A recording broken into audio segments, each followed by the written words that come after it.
9 national titles, 24 straight NCAA tournaments. Syracuse has dominated college lacrosse for a quarter century. For the 9th time, the Syracuse Orange have won the national championship.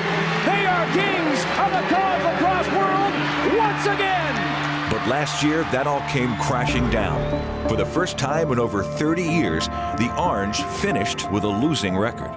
Last year was, certainly something that I think a lot of people would never believe that would happen at Syracuse University and Syracuse lacrosse. And we've had so many years of success and Final Fours and All-Americans and just great performances over that period of time. That to say that Syracuse was 5-8, people just wouldn't believe you.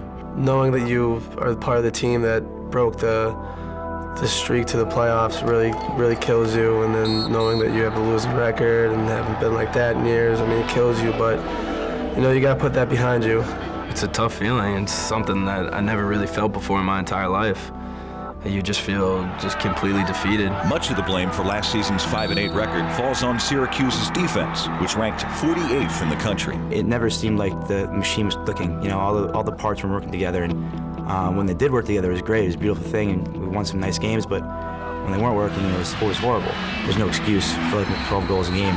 But I think it's more so guys knowing what their role is in defense as a unit, as an individual, and I think this year that's what's going to lead to some success in the defensive end. Simplified schemes and added competition from transfer Sid Smith and freshman John Galloway have injected this year's unit with life. A lot of guys from last year, a lot of older senior leadership came together at the end of last year and was like, what went wrong? We kind of figured out some of the things that we needed to work on as a team and individually, and we've really cleaned it up and picked up the pieces. There's a fine line between arrogance and confidence. And, we want our players to be confident. It's nice to go into a game when people know that defensively you're physical and they know that they're going to have their hands full. And that's what we want to get back to. We want people, when they step on the field, to know that, hey, Syracuse is going to come out and play you. Improving the defense isn't their only motivation. SU's preseason number 11 ranking was its lowest in over 25 years. That's something that went up in the locker room, and actually I'm thrilled with it.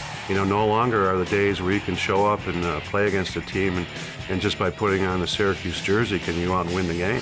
Everybody out there probably has low expectations, and obviously we have high expectations. And we actually sat down and talked about it, and we just said, these are the preseason polls. If anything, this should just motivate us to move it up. I kind of like the fact that we're underdogs, because it's a lot easier to get to the top when you're not on top of the mountain. I like being on bottom, because if you're at the top spot, then you have a lot to fight for, but when you're bottom, you can be a scrapper and you can work your way up to the top and build by each week and hopefully get to the top at the end of the season.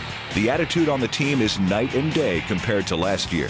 I have a chip on my shoulder from last year, just like all my other teammates do. And, we're coming out working as hard as we possibly can every day. And we can see it translate onto the field and trickle down to the rest of the team. There's a lot of people out there that don't like us because of our legacy and how dominant we used to be over the years. But, you got to deal with us.